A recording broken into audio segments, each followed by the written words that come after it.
Bonjour mga katombi, support today vlog ay share ko sa inyo ang aking ginagawa pag wala ho akong trabaho.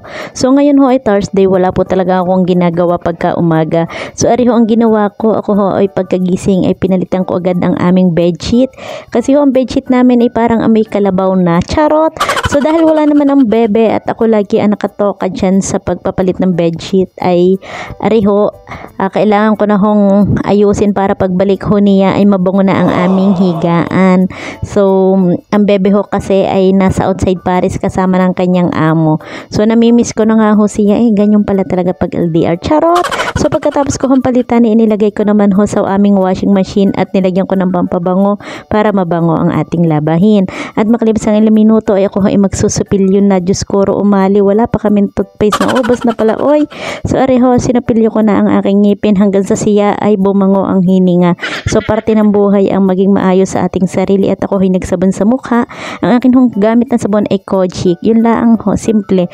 At ilang minuto ay ako ay naghiwa na ng mga gagamitin kong pang arroz caldo kasi ako ho ay magluluto ng arroz caldo. Simple lang ho yan. So, bali ho, pinaghalo-halo ko na lang. Mekos-mekos na gaho. Gayon ho ang aking ginawa. Dahil iyan ho ang aking natitipuhang almusal baga. Gusto ko kasing kumain ng arroz caldo. So, iyan ho yung malagkit. Nabili ko ng 2.40 euro. Mahal ano ho? Iwan ko kung mahal nga. So, ari ho, ay diyan hinalo-halo ko ho at pagkatapos ho niyan ay dadagdagan ko na ho ng tubig. Ganyan ho ang aking process sa paggawa ng arroz caldo.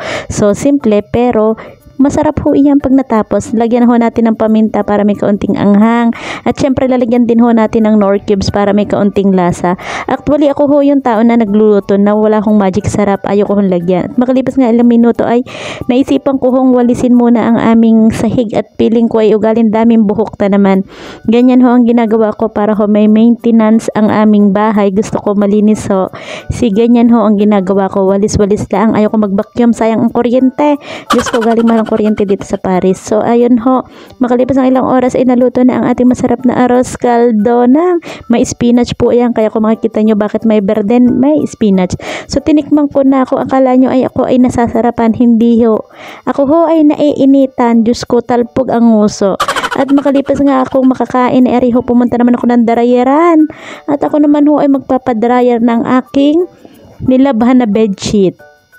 Ganyan po ang buhay. Pagkatapos ko nga ho magpa-dryer ho, ako ho ay hindi naligo ha. Ako ho ay nag-shower lang ng katawan. Sayang ang tubig. So maging mapanghinayang tayo, charot. So ako ho ay pupunta ng Lidl kung saan ho ako bibili naman ng aking pagkain. Ako ho ay naubusan na pala ng mga pang-ulam. So ayan ho yung mga mabibili alats. So bumili lang ako ng itlog, salmon, at yung scallop at panty liner. Panty liner. So kailangan niya ng mga babae. Alam niyo na. So ayan ho, sa machine tayo nagbayad kasi ang gagamitin ko po ay by cards para humabilis din tayong makapagbayad kasi pag pipila pa ako, abutin ako ng mga 10 years sa pilahan, ang haba ng pila, charot.